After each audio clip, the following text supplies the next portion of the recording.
Ito ang inyong Regional TV News. Alamin na natin ang mga balita ng GMA Regional TV mula sa Visayas at Mindanao kasama si Cecil Kibod Castro. Cecil? Salamat, Rafi.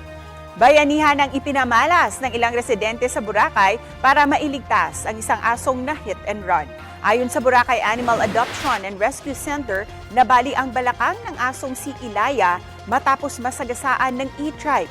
Nagtulong-tulong ang ilang taga-Boracay para punuan ang ipinampagamot sa aso na halos 11,000 pesos. Nagpapagaling na ngayon si Ilaya.